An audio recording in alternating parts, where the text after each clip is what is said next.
Hello and welcome to another episode of 28.4 FM. I'm joined today by not one, not two, but three co-hosts, Gaurav, Arya, and Sanskruti from Delhi and Mumbai. In case you're wondering why we have three co-hosts today, you won't have to think longer once we tell you who our guest is. As we had promised you in our first episode, we would bring you India's sharpest minds to talk about issues that are of direct relevance and hopefully of some interest to you. And today's guest is no exception. So without much ado, let me introduce you to Dr. Krishnamurthy Subramanian, currently India's Chief Economic Advisor. Dr. Subramanian is a leading expert on economic policy, banking, and corporate governance, and he has done his PhD from the University of Chicago Booth School of Business and is a top-ranking IIM alumnus. He has also taught at the Indian School of Business, where until recently he was a professor of finance.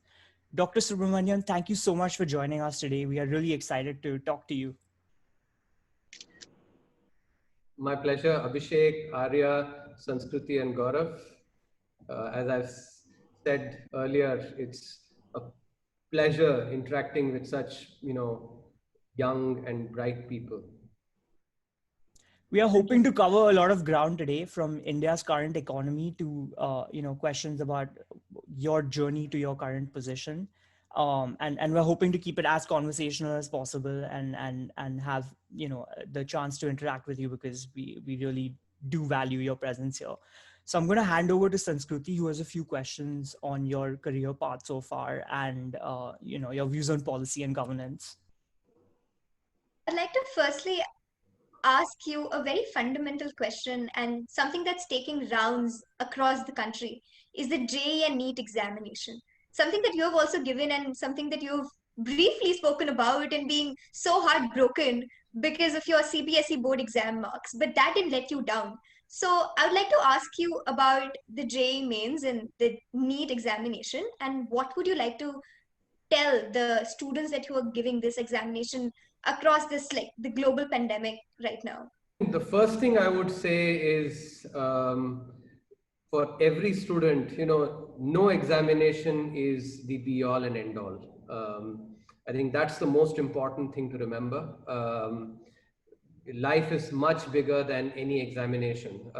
And if you think about life itself as an examination, I think that is the best way to approach it. That's the first thing I would mention, and that's because those students who are taking this exam now are taking it under extraordinary circumstances, and so I really empathize with them. I would suppose I were in this time, let's say February, March, preparing, thinking that I'll appear in the examination in May. And then the examination is not held. It actually is, for not to blame anybody. It's just an exogenous shock of COVID. I think, keeping your spirits up and continuing to work hard, in times like that, I think is very difficult, especially during that period when, one doesn't even know whether the exam would have been held or not, that uncertainty. So first of all, I think I would, just, sort of tip my hat to all the students who are taking the exam this year, because I think it's a testimony to their resilience, whoever decides to actually take the exam, because I can easily empathize the difficulty with which they would have gone through. Only piece of advice I would give them is that be optimistic, and in my own life, I've actually seen that, my failures have taught me far more than my successes. And so I would combine it with what I said earlier as well. No exam is the be all and end all. If those of you who will do well and succeed, I think very, very good wishes to all of them. But those who, let's say, for various reasons, things, if they don't work out, do remember that, you will learn a lot from that. And especially during a time like this. So let no failure ever dishearten you, even whether it is NEET or JEE now, or any other exam that you would take later. So I think resilience is a quality that I would actually encourage all of you to build, because that is a quality that helps you a lot going forward. I just would use this, a cricketer whom I really admire. I mean, I've been following cricket for a long while. Is Rahul Dravid. And if you take the best innings, test match innings that he played, and many of you, I think today's generation may not appreciate test matches that much. You may, brought up on the 2020 generation, I guess. But he played this wonderful innings in Edgbaston, when the ball was swinging a lot, and it was him and Sanjay Bangar holding fort that enabled then Saurav Ganguly and Sachin Tendulkar to have a fantastic partnership, and India won that test match. But Rahul Dravid played, I think, by far the best innings among the best innings that I've seen, because it was actually a test of both technique and temperament, and to do well in life, both technique, in other words, capability, hard work, but temperament is also very, very important. And resilience is, I think, is one key aspect of that temperament. So I would, encourage everyone to develop their temperament, use failures to steel yourself more. And life is, and those of you who, have learned mathematics, life is often times like a sine curve. There are peaks and there are troughs as well. But when you will observe, and I think now I can say this with experience, the peaks usually are far longer than the troughs. It's just that the troughs, because it's emotionally, a little bit more difficult, troughs seem longer. But actually, if you look at in any person's life, typically the peaks are longer, just in terms of time. So, ye waqt bhi guzrega, this also will pass, is something that you have to keep in mind, and just grit through difficult times. So that's my build resilience, and I think be honest to yourself. I think, when I look back at myself, I think I've benefited a lot from being honest to myself, my profession, and to my country. Definitely. Thank you very much. I'm definitely going to show this to my sister because she's preparing for NEET. Anyway, something that I want to ask, yes, thank you very much. Something that I want to ask you is, we see a lot of young people in sports, in academia, but we do not see a lot of young people in policy making and actual grassroots governance. So, as a chief economic officer, what does your day look like, especially for someone who is into policy making and governance, someone who's new into policy making and governance? So first, Sanskriti, I would want to correct. I'm actually not really new into policy making and governance. Ever since I For us, for apologies, for someone like us who are new into policy making and governance. okay. Yes. So how does my day look like? So before I say that, I would say for an academic, if there is a job in the government, which is, fits like gloves on hands, right? It is the chief economic advisor's role. I think it is among all roles that a government can offer actually in India, I think is the chief economic advisor that is the best fit for an academic, because it is about giving advice, it is about thinking deeply about issues, and it gives you, I mean, this role gives you a canvas that is unparalleled, because anything that the government is involved in, macroeconomics, microeconomics, sectoral stuff, industry, agriculture, exports, imports, financial sector, it just gives you such a broad mosaic of things to think about and work on. I think I just am incredibly privileged to have gotten this opportunity, and I from the bottom of my heart actually thank those who've given me this opportunity. One quality of mine is actually is sincerity. So I say this with utmost sincerity. It is, I think, a role that makes you think. So I, for instance, start my day usually, I read stuff, I am, I then do about an hour of yoga typically. That's something which I, it helps me stay in good spirits. And then I spend my day, reading the newspapers, day's newspapers, to be current, to basically see what's happening around the day. And then there are meetings, and I actually then spend my day in the evening again reading more. It could be academic papers, and it could be books as well, because this job involves thinking, and in order to think, you have to read. So I, I do read a lot more academic papers, some policy stuff as well, and books too. So I think, and that's something that I really enjoy. I actually, my kids, for instance, tease me saying, "Oh, you don't have a reading habit at all because you don't read any fiction," but that's because most stuff that I read is, academic and policy, and it's just mostly scientific kind of stuff. So but that's something I enjoy. So the advice I would actually give you is, this is something which I've always mentioned to my students as well.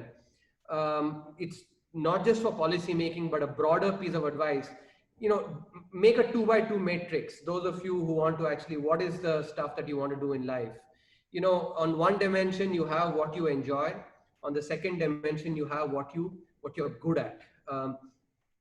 Now, suppose you actually are at the, let's say, the top, top left corner, which is you're doing something, or you want to do something that you enjoy and you're good at. You've hit gold dust. You don't have to think twice. Just go ahead, just do that. If you are at the bottom right corner, neither do you enjoy nor are you good at, then quickly run away from that and, look to get into one of the other three cells. So the choices are very easy in these two cells. The difficulty oftentimes comes when you have to choose between the, the top, the bottom right and the top left, which is, if you have to choose between something that you enjoy but possibly not so good at this point in time, and something that you don't enjoy as much but you're good at this point in time. I would say in that as well, go by what you enjoy, because if you do what you enjoy, work does not seem like work. Work basically is fun, and something that is fun, you can keep doing it for 14-15 hours a day. And when you do it for 14-15 hours a day, you will become good at it as well. So over time. And so, I would basically say, do what you enjoy. Don't put the cart before the horse. So the way I would put it in a sort of in the form of a saying is, if your only ambition in life is to become rich, it shows an extreme poverty of ambition. So, so it's basically just wanting to be rich is, I think, extremely poor in terms of ambition. So that saying is also embedded in do what you enjoy. I think rest of it, things, money, power, wealth, privilege, everything, other stuff will come, but just do what you enjoy. It could be politics. If it is so, great. I think India needs young minds, people who, with good values, and capabilities to come in, to be into politics. And that combination is important. And my advice basically would be for those who want to come into politics as well, come in, but don't compromise. When you are young, we all actually have high values. But, those of us who continue to be young, we stay young because we don't let our values to be compromised. I think that message I would strongly recommend for all youngsters, especially, those who want to get into politics. Definitely. Sir, just quickly jumping in on the CA role itself, can you tell us a little bit about how that role fits into the consultative process? Does a reform, for example, an Atmanirbhar Bharat package, would that go from the government to you, where you give them an assessment, or would the government come to you before drafting policies where you give input at that stage? And just tell us a little bit about your team and composition and stuff, if you can. So, as you would know, the chief economic advisor is part of the Ministry of Finance. So, and the Ministry of Finance actually has, there is the Department of Revenue, there's a Department of Expenditure, there's a Department of, Economic Affairs. Then there is also the Department for, for investment and asset monetization. So the and these are the departments that are part of the Ministry of Finance. So the team is comprised of therefore secretaries from each of these departments, together with the chief economic advisor, under the leadership of the of the finance minister. So all the ideas that come about are basically a team effort. They get debated within the ministry. They are also debated at with other ministries and are involve presentations at the highest level, thinking about, and internally the deliberations are very, very honest and, and oftentimes quite passionate as well. And that's been my experience, where we are encouraged to share our, our views. And then the policies then are evolved based on that kind of debate. In terms of the team per se, so I actually have, so I have a set of senior Indian Economic Service officers, who are all basically in charge of different units. For instance, there's a unit headed by an officer who's of the joint secretary level, or could be also additional secretary level. In charge of macroeconomics. There's a unit in terms, in charge of fiscal policy, someone in charge of agriculture, someone in charge of industry, climate change, then in the human resources, which includes stuff like social sector. So so I have various teams of Indian Economic Service officers who themselves have bigger teams that they work with. They also work with the individual ministries. So for instance, just to give an example of some of the changes in labor laws that are happening, as just the way things would happen. So we wrote about how labor laws are sort of responsible to at least partially for firms being very small in India. And we basically then recommended that labor laws should get relaxed, that some of the restrictions should be removed.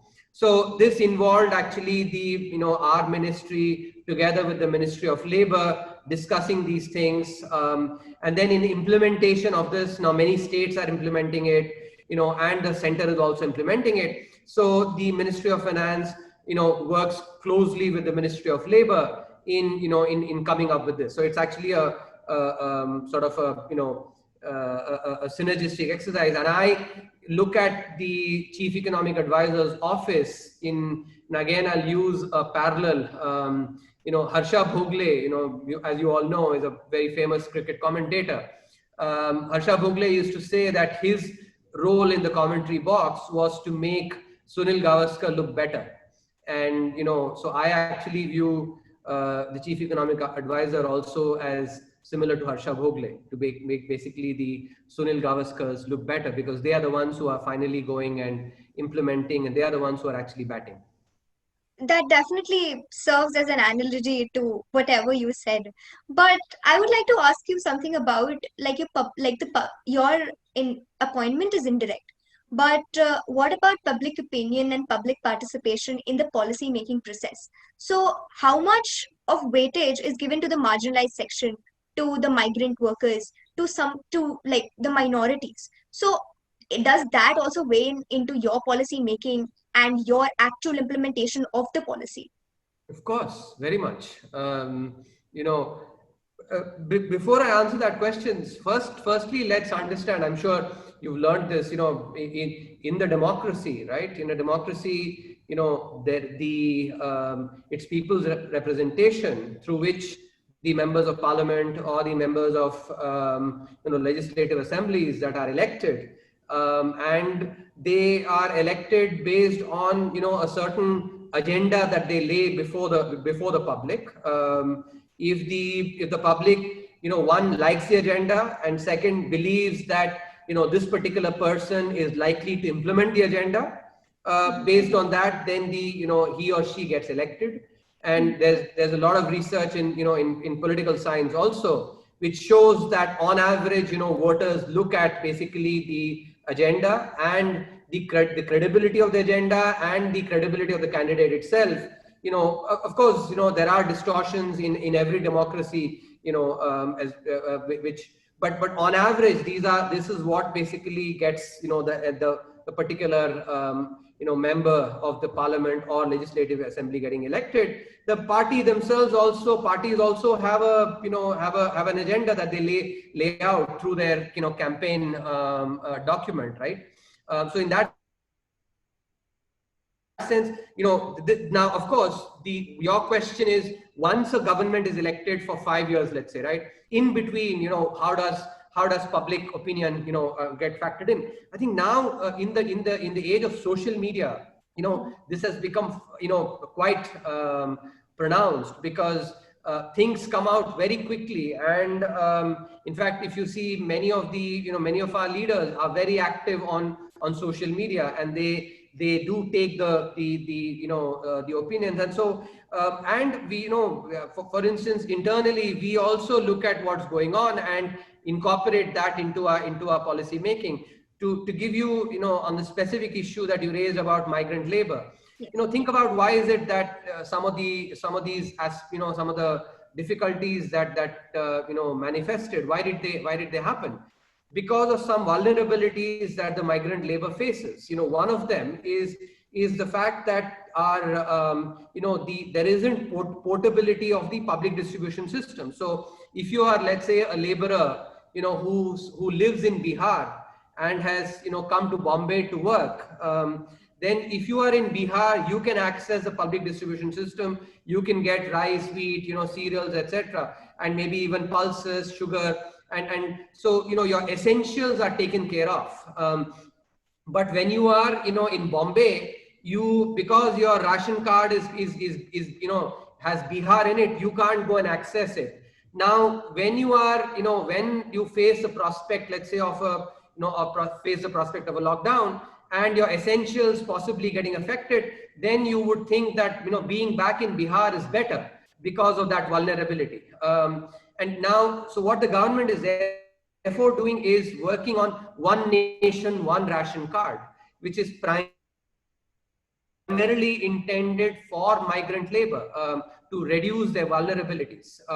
Similarly, the government is actually also working on enabling, credit for some of the, giving them credit, to those that are some of the people who sell on the street vendors, for instance. So these are basically ways of taking care of some of the vulnerabilities that got highlighted, the way you mentioned.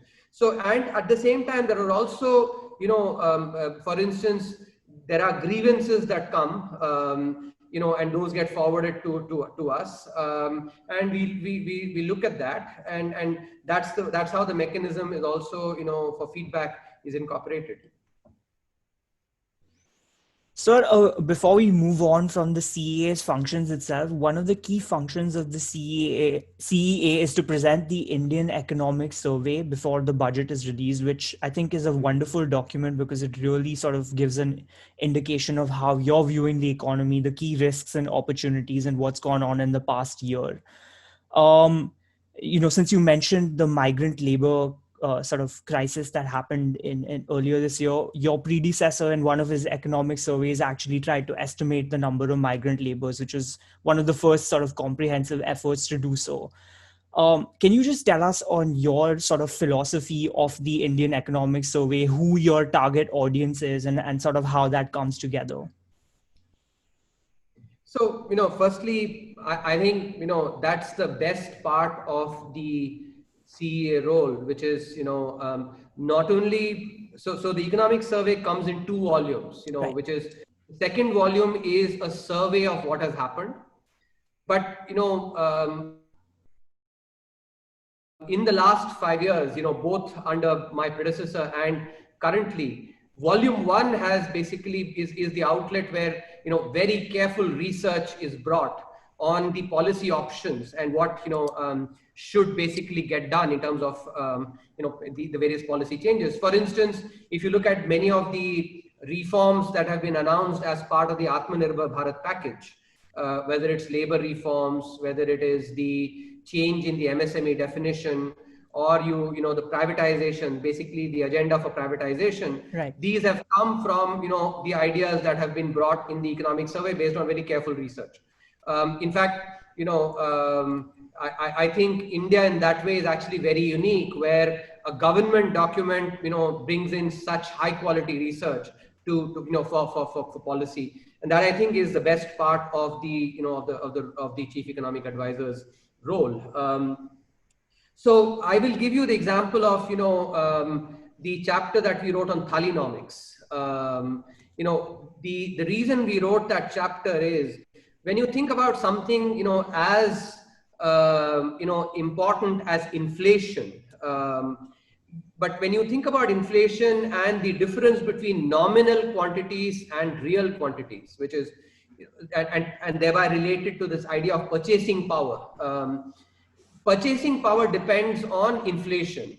But most common people will not be able to understand inflation that well, because inflation is a rate of change. But most of us, common people relate, with inflation based on just the price level. And what is more common than a plate of food, which we encounter, at least twice a day, but, in many cases, thrice a day. So we basically kept the common person in mind, and, something that the common person really, cares about, which is inflation, and created this Thali index to convey the idea of, price changes and price levels.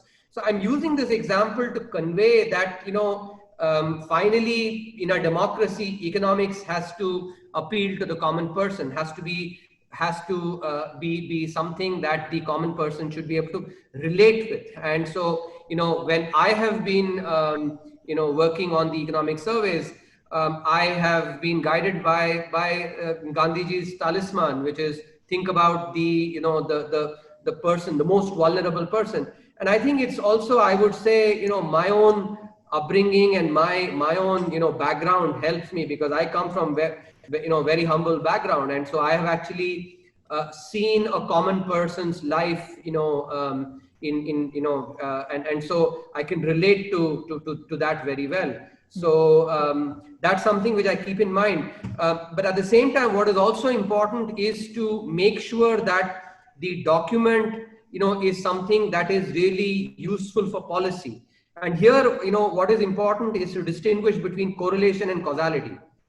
So, and that's something with the economic survey really tries to do. I'll give I'll just use a folk story to illustrate this. So there is a story that is mentioned, in our folk tales, which is a crow comes and sits on the branch of a tree, and at that time a fruit falls. The crow thinks that it made the fruit fall, when it may have just been correlated events. The crow is basically attributing causation when it may have just been correlation. So policy documents have to actually be, have to attribute causation, because, if you do X, you will get Y. And that is a causal statement. So, the rigor that we bring into the economic survey is to actually, not just show correlation, but show causation. And that's why we try to strike that balance, and so that the survey is accessible to a common person, but at the same time has the level of rigor that is really necessary for a policy-oriented document. Just a quick follow-up on the IES, and I completely agree with you. I think that everyone who's interested in economics, or even if they're not, should read it, because it's an important vision statement of the CEA and how we views things. In this year's IES, I was pleasantly surprised to read from someone in government. because IES may be mistaken as Indian Economic Service as well. Of course, Indian Economic Service, surveys, not services. I was pleasantly surprised to read about the emphasis that you gave on wealth creation as well as the unintended consequences of excessive government regulation. This is something that is said a lot in the intellectual space, but not enough in the political space. So I guess the tenor of my question is, have your views on this evolved after you've been inside government, where you have to take into consideration other factors beyond just economics? Or do you view your job as, saying what is economically sound, regardless of whether or not it's entirely politically feasible? So let me answer the second part of your question right away. I believe it is my dharma to actually say what is economically right. And my karma is directed by my dharma. And so I do not take into account other considerations, because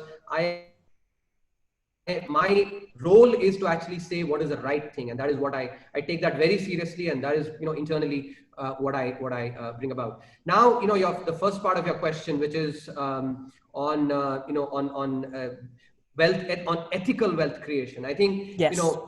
Survey talked about ethical wealth creation. I think it did not talk only about wealth creation. I think that is very important to keep in mind.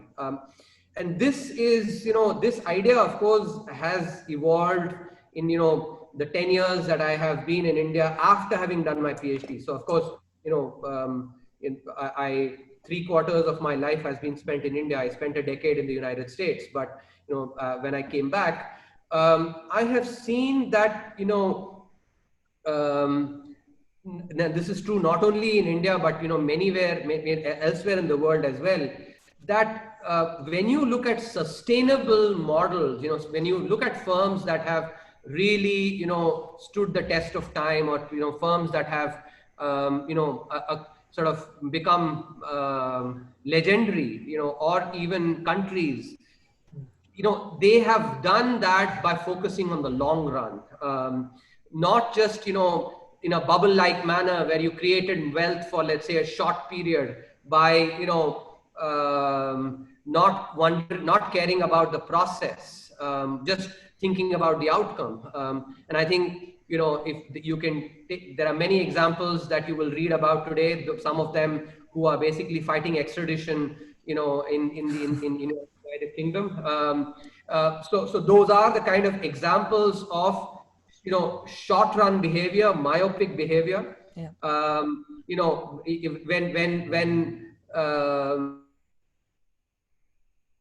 When the dust settles down, all of us gravitate towards people who have done the right thing, and that is something which companies have to appreciate. Countries also have to appreciate, and that is why the theme for this year's survey was ethical wealth creation. And that's the other important part which actually I brought in, which is, while I have been fortunate, and Abhishek, you've been fortunate as well to to learn the Western view of the world, where we've been educated. But it's also, we have to recognize that that India has had a very rich literature, on various aspects, including economics and Arthashastra, for instance. Yeah.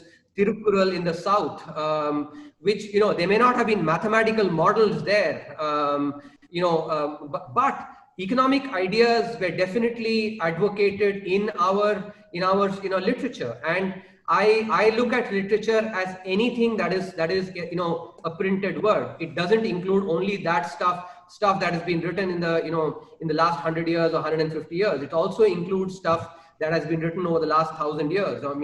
And so that's the perspective, so the Indian perspective is something we have to actually appreciate. That's part of our, of our culture, part of our ethos. And, it's something, George Madison actually showed in his work that for 3/4 of known economic history, India was the dominant economic power in the world, accounting for about about one third, at touching sometimes almost 40% of global GDP. And that happened because of the marriage of the invisible hand of markets, as Adam Smith, coined, together with the hand of trust. And that's the model that really enabled India to create wealth. And, in fact, if you look at our socialist, era about 50 years, that is ephemeral compared to the history of markets, trade, and, combined with ethics. So that's the bigger idea that I also wanted to bring to, to everybody, but especially the youngsters, to understand that, it is not just that all the economic ideas have just been borrowed from the West. There were many ideas that were there. So this economic survey was basically, as many media outlets combined, old Indian wisdom combined with new economics. And that's the benefit of my training, which is basically the new economics thought for, but at the same time, my background and the upbringing that I've had, which is where the old Indian wisdom actually, comes from. And speaking of old Indian wisdom, your colleague in government, Sanjeev Sanyal, often talks about the Kautilyan state or the Chanakyan state, which is that a state that does what is necessary but doesn't go beyond its functions.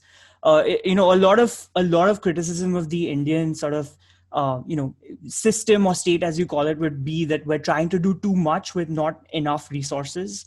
For example, we're trying to do as much as perhaps maybe some Western governments are doing without spending as much on the state apparatus itself.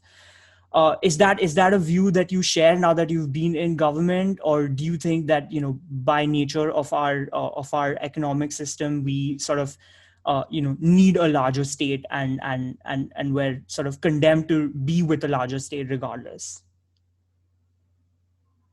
No, I don't share that cynical view for sure. I think the chapter on less state intervention that we wrote as part of the survey was part of the broader point of ethical wealth creation. That as I said earlier as well, the idea is to marry the invisible hand of markets together with the hand of trust. And when you have to marry the invisible hand of markets, that means less intervention, but at the same time, not zero intervention, because Correct. As the COVID crisis and the global financial crisis have highlighted, there are limits to markets. Markets work 95% of the time, 90 to 95% of the time. They don't work 100% of the time. I think that nuance also has to be understood. So there is role for state in creating public goods, providing public goods, etc., but not necessarily being in business, because typically private sector incentives are stronger and they bring in more efficiency. So that is the idea. Now, the broader point about state intervention itself. What needs to be kept in mind is that the United States, which is typically used as sort of a model of a capitalistic economy, and India, our histories need to be understood. So the United States, for instance, started primarily as, mostly as a laissez-faire kind of economy. It's only after the Great Depression that they actually brought in some state intervention. For instance, they didn't have a central bank. Correct. After the Great Depression, that's when so they moved from basically almost a laissez-faire to then realizing that some state intervention is required, that total laissez-faire does not deliver as much welfare. India, on the other hand, is, and I'm talking about only the post-independence history. Though if you look at our overall much longer history, we've actually been a country that respected markets a lot and enabled the private sector. But if you look at our post-independence history, we basically have started as a socialistic, where the state was doing everything. So now, we are sort of, so in some sense, if you look at the evolution of the US and India, we're coming from two opposite ends of the spectrum. So, on one end, states doing basically everything, which is sort of India in the pre-liberalization, post-independence era, the United States starting from the other extreme. So this process is basically continuing, and I think we are basically, compared to earlier, we are reducing a lot of role of state where it's not necessary, and at the same time also bringing it where it's necessary. I'll just give you the example of the Essential Commodities Act, the changes that have happened there, the changes in the Agriculture Produce and Marketing Act, APMC Act. So these are all parts of basically, and there's something that we highlighted, that state intervention in these may not have been, may have been required in an earlier era in India where food shortages were there, but today it's not required. So India should basically, we should exit out of. So the broader point is that we do need to reduce state intervention and thereby enable markets a lot more. But at the same time, as the private sector evolves, we also need, much more efficient and effective regulation, because, without regulation, private sector can also go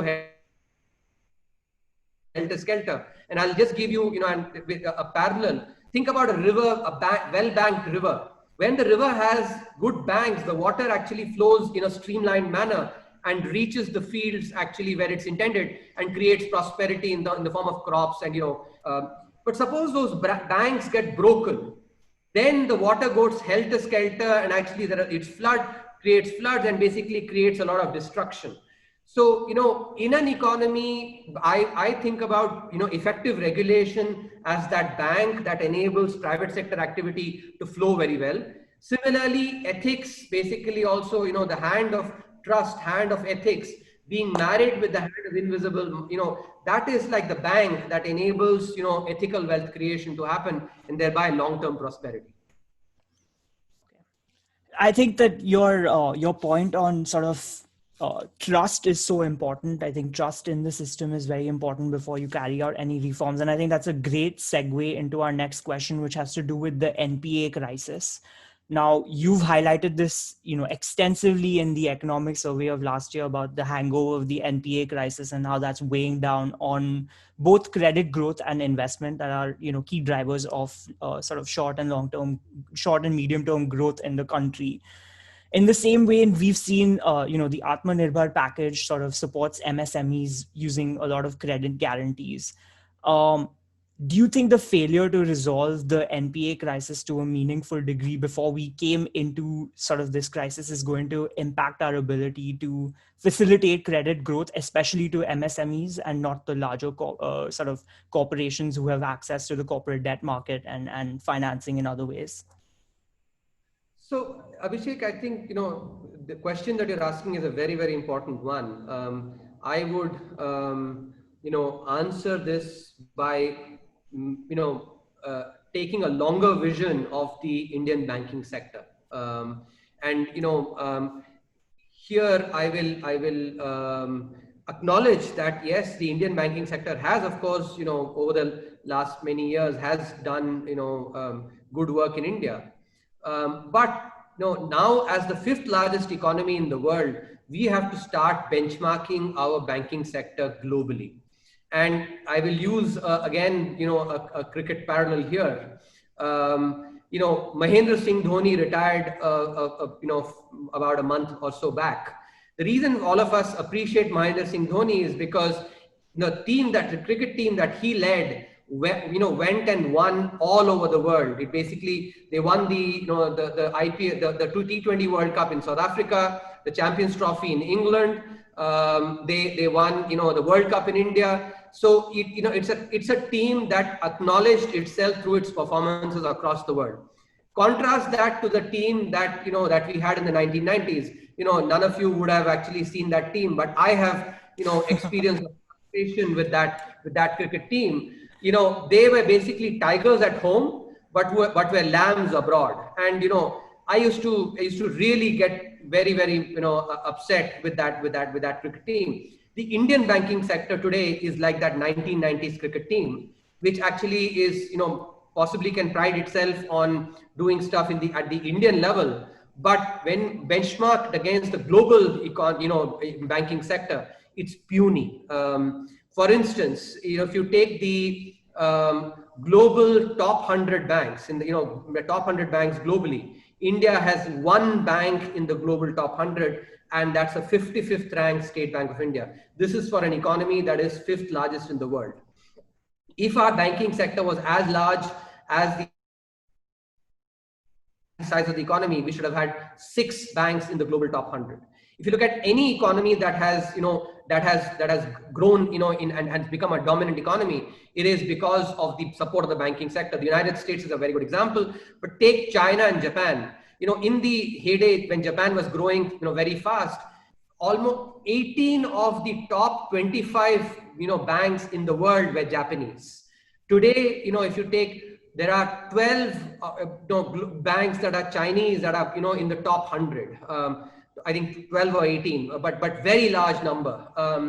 So, if you even take countries like Singapore, Sweden, which are a fraction of the Indian economy's size, about 1/8 or 1/6, they have 3 times as many banks in the global top 100 as we have. So the Indian banking sector needs to basically invest a lot more in technology, leapfrog on technology so that they can use data, analytics, etc., to basically make sure that, corporations cannot, hoodwink them after taking credit. And this is where artificial intelligence can be so, useful in using data and analytics to avoid default. You talked about willful defaulters, and that's something which is very important that the Indian banking sector, gets over.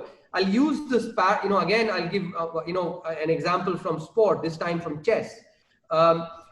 There is this chess software, Deep Thought, that was created using artificial intelligence.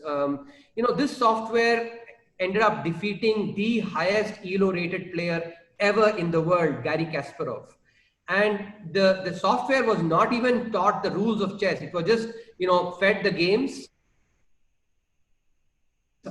It learned the rules of chess, learned the tactics in chess, and learned the strategy of chess, and defeated the smartest chess player ever in the world. Right. If, why am I using this example? Saying, compared to the tactics and strategy in chess, the tactics or strategy used by a corporation to willfully default is childish. So if AI and machine learning can defeat chess, the chess player, defeating the tactics and strategy of willful default is childish. It's very easy, provided we basically just put our heads down to put together the data and believe in the power of artificial intelligence and machine learning, and leapfrog on this. So to summarize, basically, several difficulties in the banking sector, which is not enough credit, the defaults and NPAs, all those we can really leapfrog and circumvent by investing in technology. And this includes not only public sector banks, even private sector banks.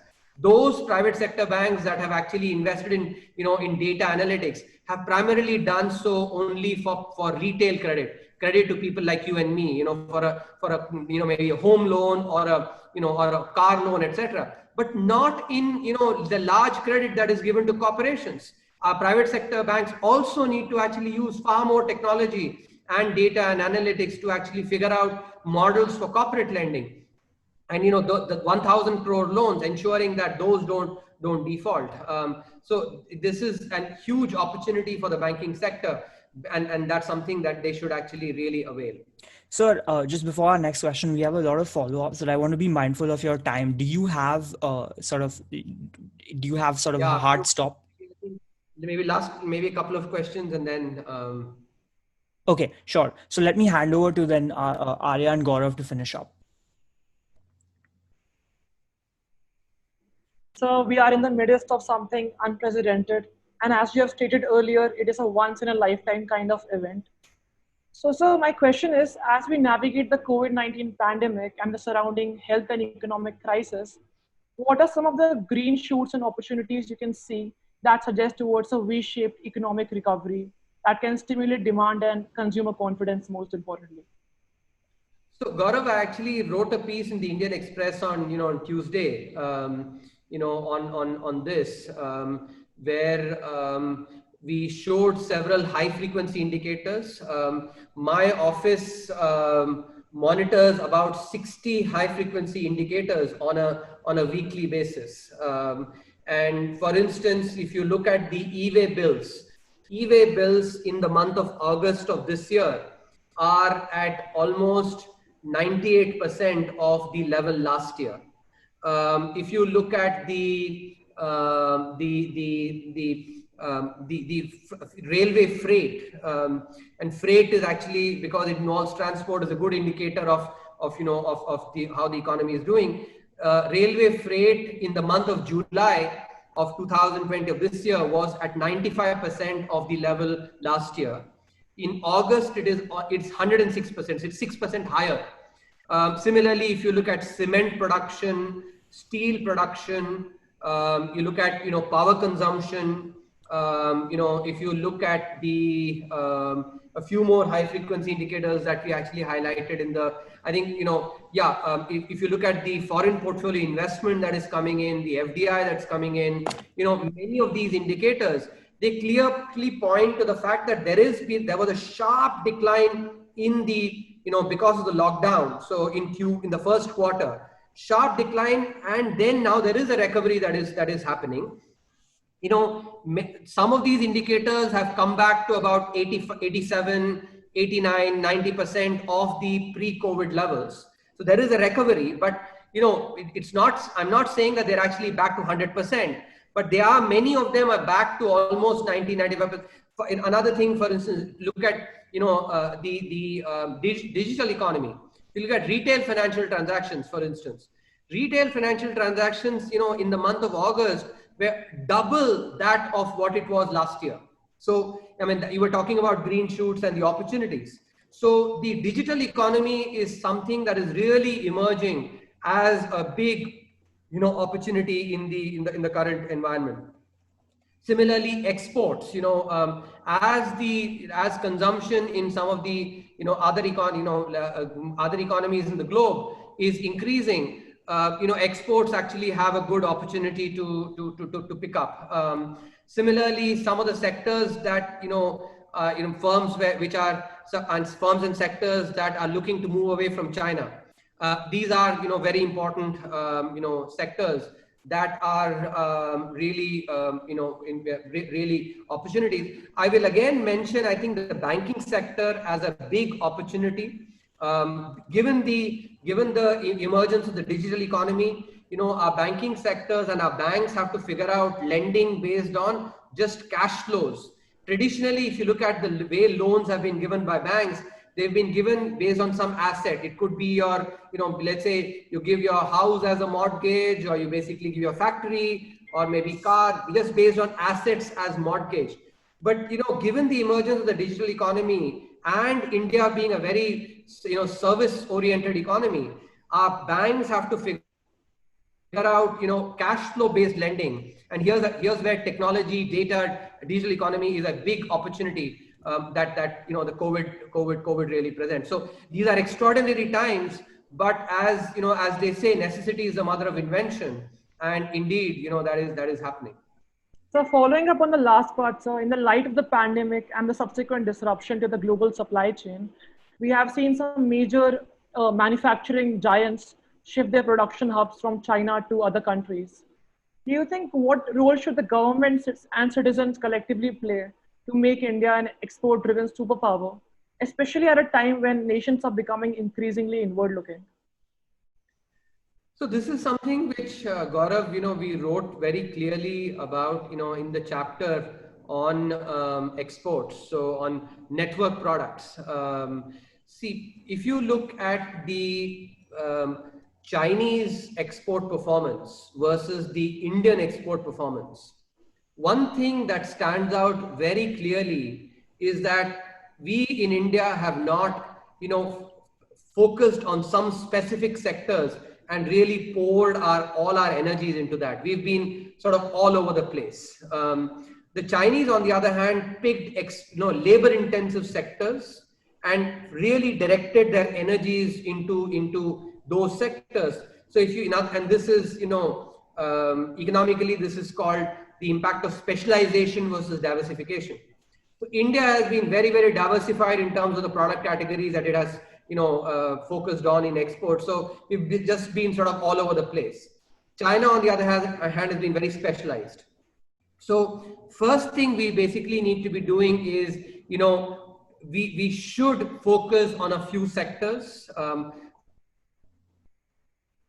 For instance, textiles, something that is, historically has been a strength for India. Network products, which is those that are part of global value chains. Within network products, electronics, goods in particular.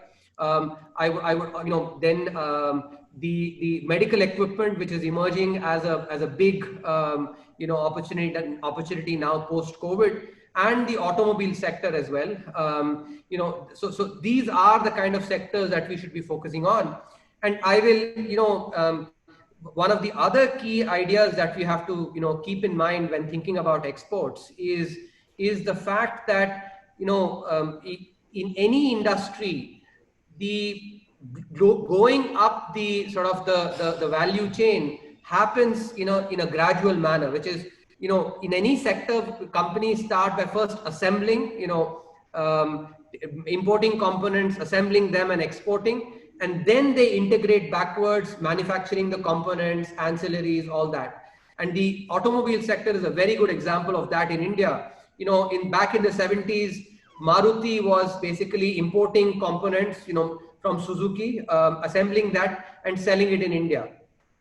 Then slowly the entire components, auto ancillary sector developed, around India. And now India is actually, especially for some of the smaller cars, all the products are also produced in India. So it was a gradual shift. And if you look at two countries that have grown based on exports, Japan and China, both of them followed this model, which is that first they actually started assembling and, used FDI and, joint ventures, etc. So they got technology as well from the advanced economies then, and then gradually moved into manufacturing those components. So this is also a very important part of the export strategy. So specialization, focusing on labor intensive sectors, and second, gradual moving, first starting with assembly and then backward integrating to manufacturing the entire value chain. So I have a question, sir, about the 2008 financial stimulus package. The failure to taper it down after the package was given, the failure to taper it down has led to inflation. So is this aftermath, is this weighing on your mind? On a recent NDTV interview, you also highlighted India's response to the Asian financial crisis as a template to follow. So due to the nature of the format, you weren't able to elaborate. And over here, could you please share a bit about how that response may have guided you? I think, Arya, you asked one question, but you asked the best question, in the, in the entire session. Yes, there are important learnings between the response to the Asian financial crisis and the response to the global financial crisis. So I would like to recall that, in the Indian economy, when growth was slowing down, people said, oh, that our potential growth rate is basically declining. But, I want to remind people that, 3 years around the Asian financial crisis, 2000, 2001, 2002, we recorded growth rates of 3.8%, 4.8%, and 3.8%. So now, in other words, we had average growth of less than 4% during these 3 years. And at that time, we basically did we did fiscal expansion. We built the golden quadrilateral, invested in, we did a lot of divestment at that time. That's when the ministry, in fact, for disinvestment was created. So, and implemented some of the small scale industry reforms. There were a lot of restrictions. Basically, products could be manufactured only by small scale before that. And these reforms were undertaken, during that time. The combination of the fiscal spending, the reforms, and the disinvestment then delivered growth of 8% on average, starting from 2003 onwards, up till 2008. In fact, it is my firm belief that the growth that happened in the UPA 1 years was the lagged effect of these reforms. It did not have as much to do with policies that were implemented during that time.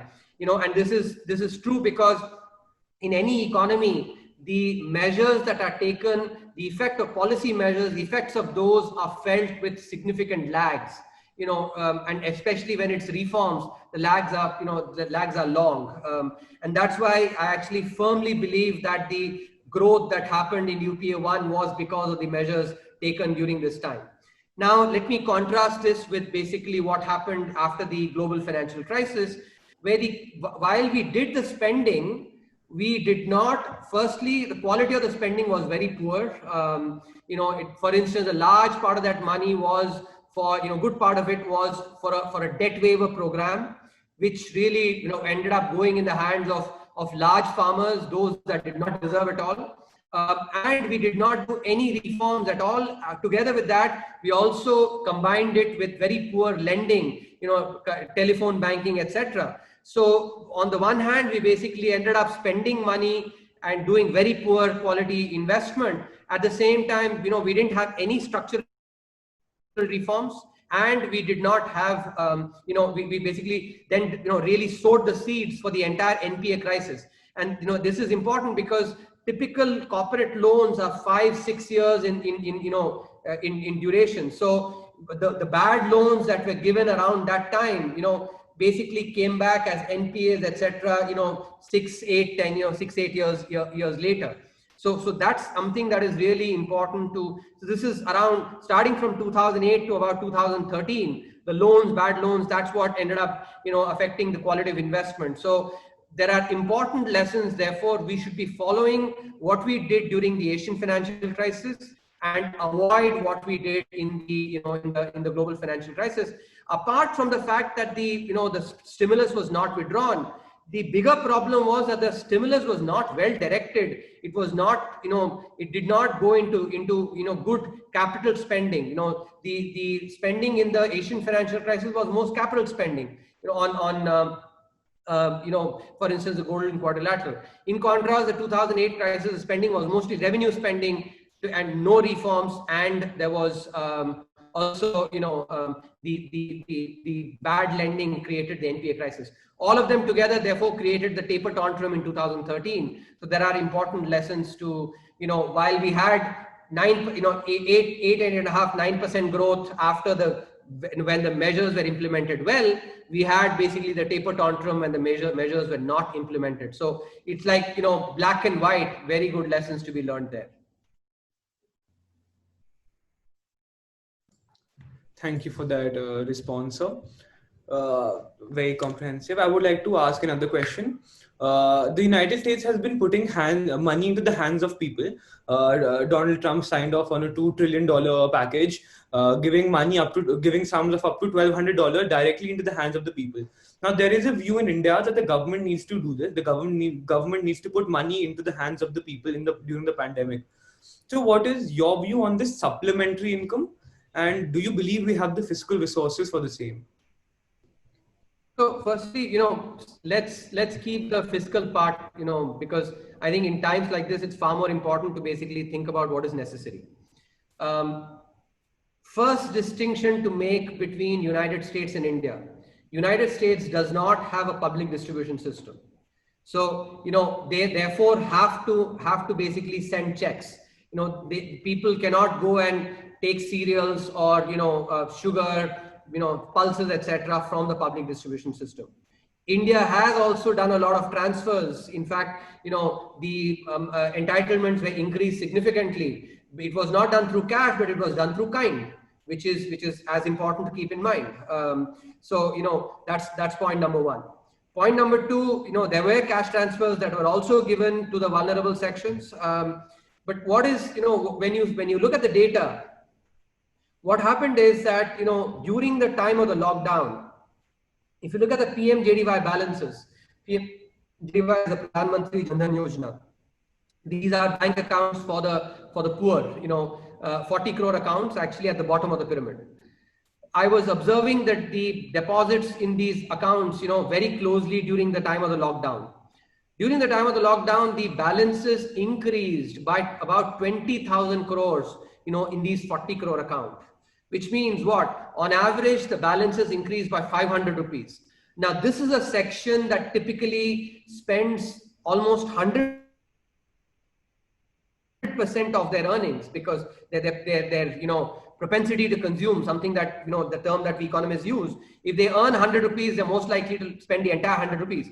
This section of the population also was saving a lot during the cash cut that went into them. Basically, they saved. Why? Because when faced with a crisis, all of us resort to saving to basically take care of a rainy day. And in fact, you see even deposits in the overall deposits have also increased. The reason I'm bringing this up is that it's important to keep in mind that just plain cash may not bring consumption in the economy. In fact, research using the checks that were made in the United States, there's research that shows that has been spent only on essential items. There's I've read research working papers written by scholars at Northwestern University, at University of Chicago, and some of the other top universities, where they've looked at these checks that have been made. They've been used only for essential items, has not been done, used for durable goods. And that's something that India has done using the public distribution system.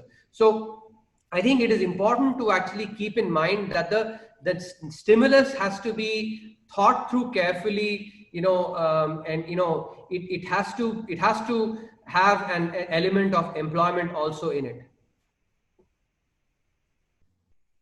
Okay. Thank you. I think that would be the last question. If maybe a short question, if any one of you has, I think I would basically want to. We'll have to Sure. finish. Yeah, sure. Arya, why don't you go ahead and ask the last question on sort of advice to youth and whatnot? Yes. So my last question is basically about the youth.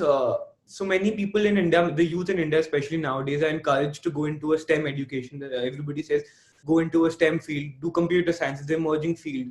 So could you please elaborate on the importance of economists in India, and how a young budding economist can take his or her career future forward in India, the Indian economic service? What paths are open to them?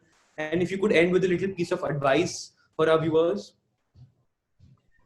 So firstly, I think we discussed this partly, Arya, earlier when I was answering Sanskriti's question. So my first advice actually is, not just to economists, but all young Indians is, do what you enjoy, and try and understand that. By the way, career choice is a lot about understanding yourself very well, about understanding what makes you tick. So, whether it's economics or STEM or any other discipline, do what you enjoy. I think if you choose what you enjoy, all the other stuff that you care about, or I care about, materially will come to you. So that's the, now on economics itself. So I think, I am a good example of somebody who started from STEM and then, moved into economics. So, the good thing about economics is that it's a very nice mix of both the hard and the soft skills. It's a and in general, in order to do well, succeed in life, you need IQ, you need EQ, and you also need SQ. So intelligence quotient, emotional quotient, and social quotient. The emotional quotient and social quotient are actually, of course, quite related. So economics is a discipline that, combines the IQ and the EQ in some sense, the softer skills as well. So I think it's for those of you who are interested, who actually like an analytical discipline, but at the same time also want to be involved in something related to society, economics is a very good discipline to think about. In terms of general advice, I would actually just give, three pieces of advice. Something that I used to, this used to be the last slide in my class, on the last day, I would say. So just three broad pieces of advice. Number one, if your only goal in life is to be rich, it shows an extreme poverty of ambition, number one. Number two, genius is 99% perspiration and 1% inspiration. Don't forget the 99% perspiration part.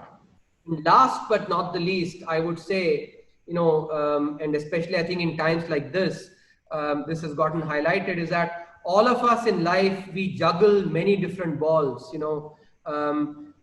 our personal life, our career, professional aspects, friends, many different balls that we juggle with. I would actually, use the parallel to say that your career, your professional, life, etc. I would, equate those to be rubber balls, which, even if you, while juggling, if you basically lose sight of those balls for some time, they will fall to the ground, but they'll bounce back and you can pick them up. But, your health, especially, I think COVID highlights very well, is a glass ball that if you lose sight of, while juggling, it will fall to the ground, break into pieces, and you will be left then picking up the pieces, So remember that your health is a glass ball that you should not take your eyes off. Similarly, your personal life is also a glass ball that you should not, take your eyes off. So I think those are the three pieces of advice that I would give all youngsters. And I think lastly, I would say, be honest to yourself and be honest to the country. And on that note, thank you so much for joining us, Dr. Subramanian. You have been very generous with your time, and I think we've all learned so much from our conversation today.